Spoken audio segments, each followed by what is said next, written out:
I first noticed her in the corner of the cafe, not because she was loud or extravagant. She wasn't, but because the way she occupied the space felt deliberate, like she belonged there, even if no one else did.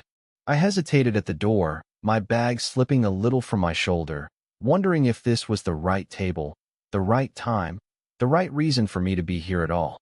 She looked up, just once, and our eyes met for a fraction of a second. That glance did more than acknowledge me. It measured me. "You're too late," she said, her voice calm, but not dismissive. Sharp, in the way someone who's seen the world too clearly can be, and yet tired enough to let it slide. I shrugged, trying to appear casual, though my throat had gone dry. "But, still in time for you," I said, and immediately cursed myself. I wasn't sure why the words came out, or why they felt necessary. Maybe because something in her, her posture, the way she tucked a loose strand of hair behind her ear, the slight arch of her brow, made me reckless without trying. She smiled, almost imperceptibly, like she had been expecting me to say something foolish, and maybe that made it okay. She was mid-40s, confident without trying, worn without letting it show. Her hands were delicate but sure, sliding a cup of coffee across the table to me, as if she had been holding it for a while, waiting for the right moment to offer it. The quiet clink of ceramic on wood seemed louder than it should have been, almost a punctuation mark to the pause stretching between us. "I thought you'd get here later," she murmured, brushing off the corners of a napkin like she had more important things to do. But her eyes stayed on mine. There was something deliberate there, testing, or maybe just curiosity. I wasn't sure. I sank into the chair opposite her, careful not to look desperate, though I felt every beat of my heart betray me. "I wanted to make it on time," I said, and then wished I hadn't. Words were always clumsy with her. She had a way of listening that made you think she was measuring your soul against some invisible standard, and somehow, I wanted her to approve. The cafe smelled like warm bread and old wood. Outside, a soft drizzle tapped against the windows, and the world seemed to blur into a haze of gray and gold. I noticed the small details, how her watch caught the light, the faint scent of vanilla, and something else I couldn't name, the crease at the corner of her eye when she smiled. Small, human things. She was layered, and I felt like I was only seeing the first page of a book I couldn't put down. For a moment, the conversation, or what passed for it, died. Neither of us filled the silence. I watched her hands fold over the edge of the table, fingers brushing against each other, almost like she didn't realize she was doing it. And in that small, quiet gesture, I caught a flicker of something impossible to name. When she finally looked up again, the pause was broken, but the spark lingered. She said nothing, just tilted her head slightly, the corner of her lips hinting at a secret, a joke, or maybe an invitation I wasn't sure I should accept. I couldn't stop staring at that gesture, replaying it in my mind the moment I walked out the door. I left with a single thought echoing in my chest. This is only the beginning, isn't it? The repair shop smelled like motor oil and metal polish, a sharp, almost bitter scent that somehow grounded me. She was there before me, sleeves rolled up to her elbows, hair loosely pinned back, bending over a cluttered workbench with that same calm precision I'd noticed in the cafe. There was no fanfare, no announcement, just her, fully herself, commanding the space without a word. I stayed by the door for a moment, hesitant, watching her fingers trace the edges of a worn-out part, nails short but clean. She didn't look up, didn't invite me in. I stepped closer anyway, trying to seem useful rather than intrusive. "Can you hold this?" she said finally, not even meeting my eyes. The words were clipped, professional, but her voice cracked slightly at the end. A pause. I took the part, careful not to jostle it. She exhaled quietly, a breath I almost missed, and I noticed the way her shoulders slumped ever so slightly.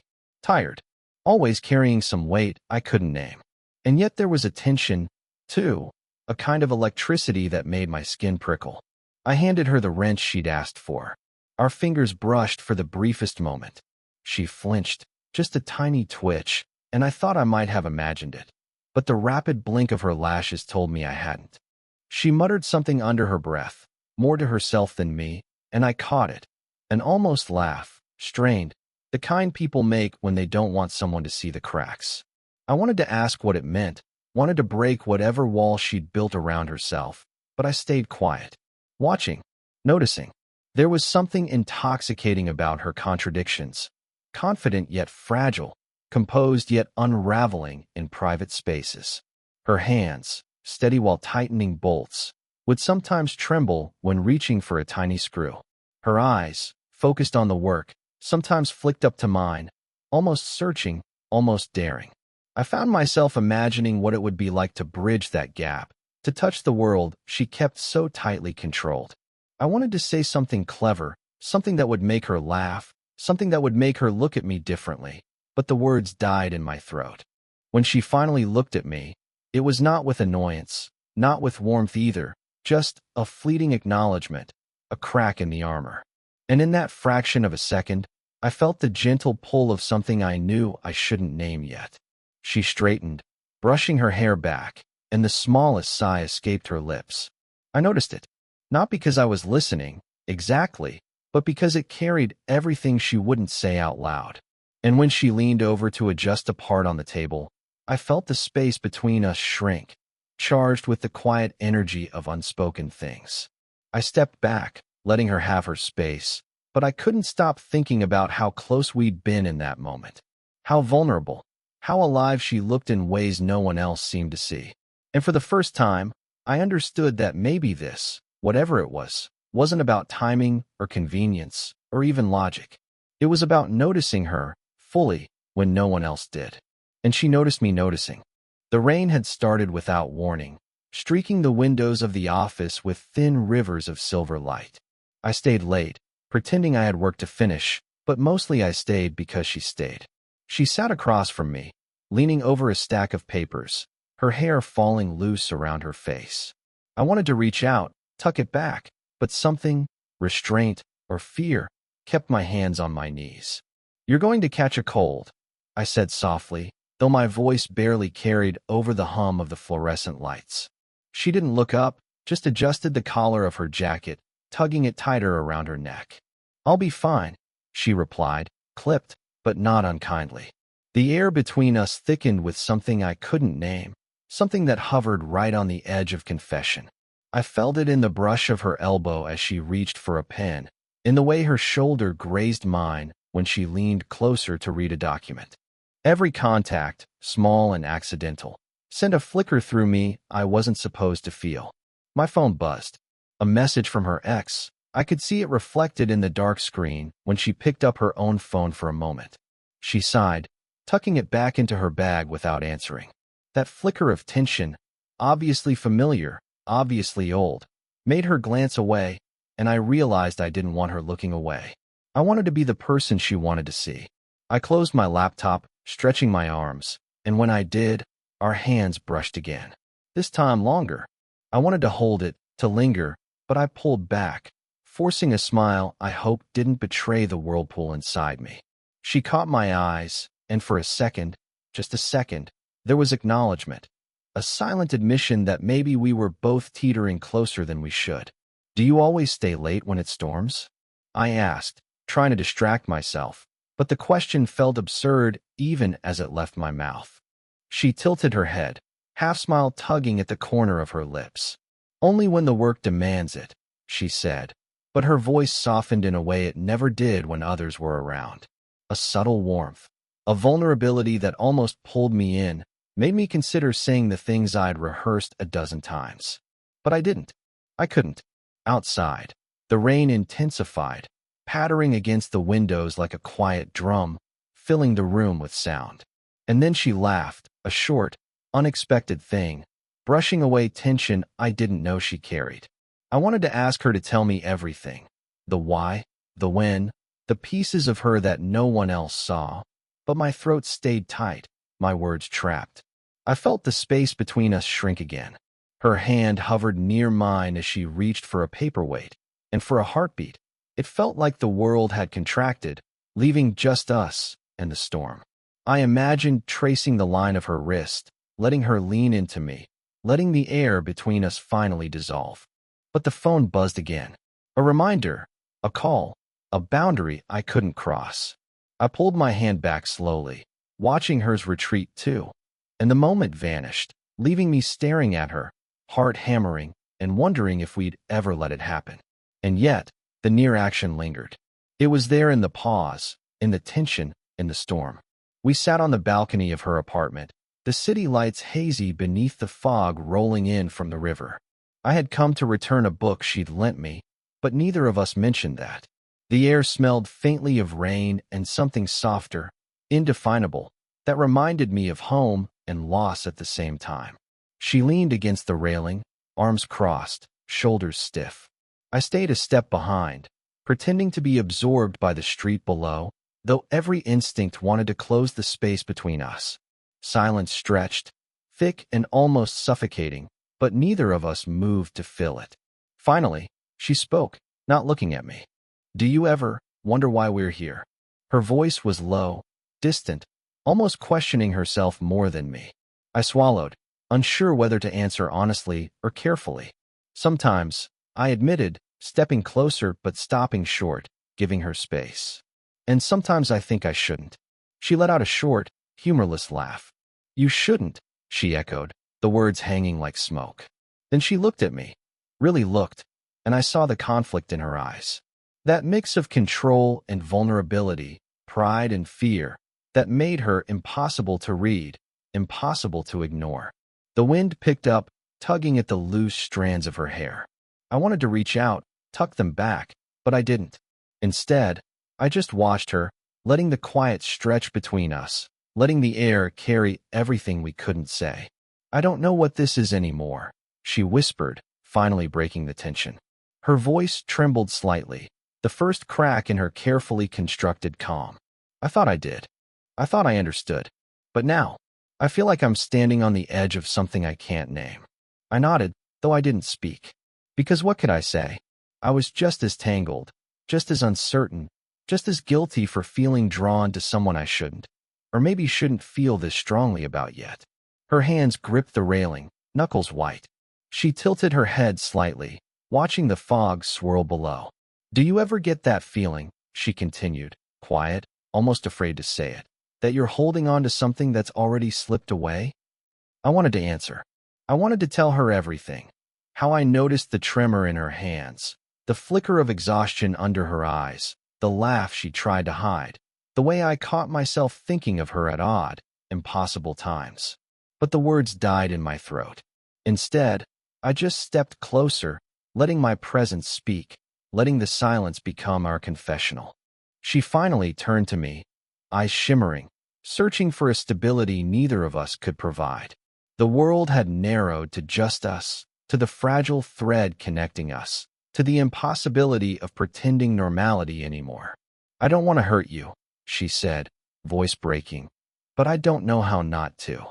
I froze, the weight of that confession pressing down, raw and devastating.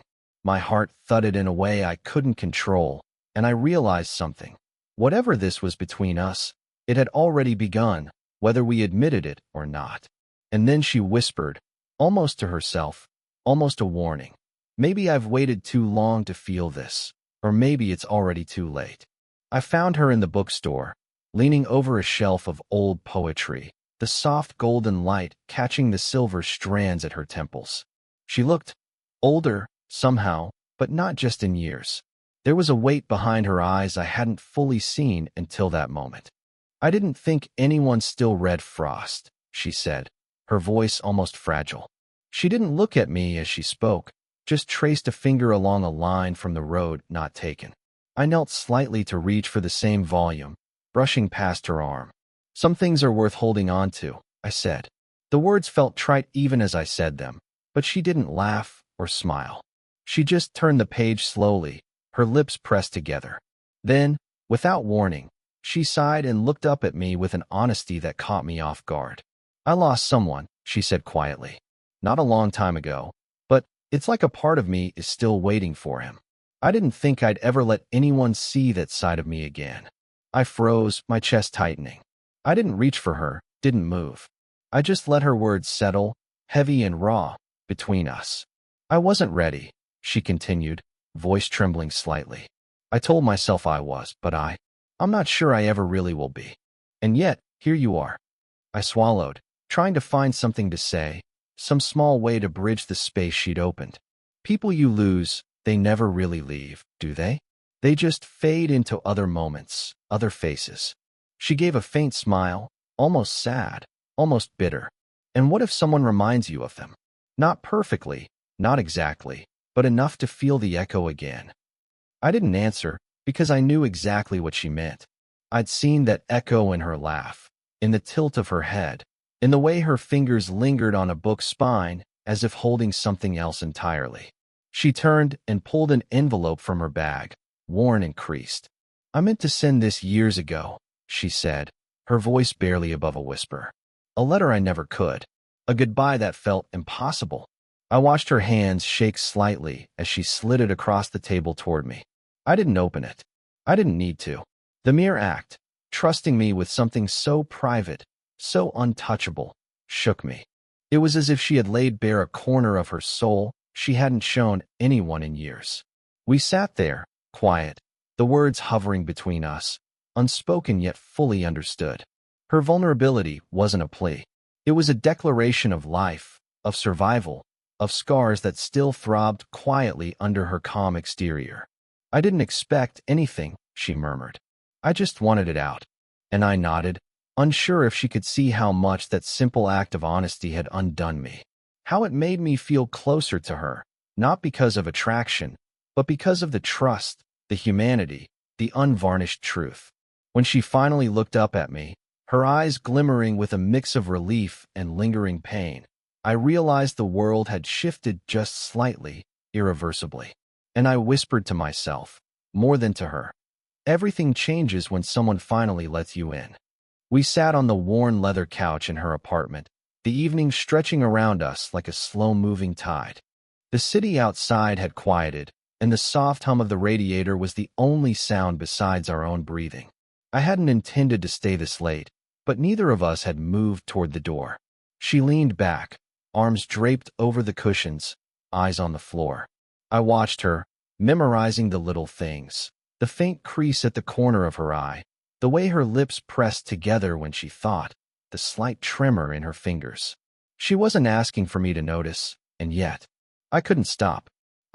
She began, then stopped, staring at the darkened ceiling. Her voice was quiet, almost lost. "I don't know what this is between us, and maybe it doesn't even matter to define it." I didn't say anything. I just slid closer, leaving a space between us, respectful but intentional. She caught my movement, eyes flicking up, and I saw a faint exhale, relief mingled with hesitation. "I'm tired of pretending," she admitted, voice trembling.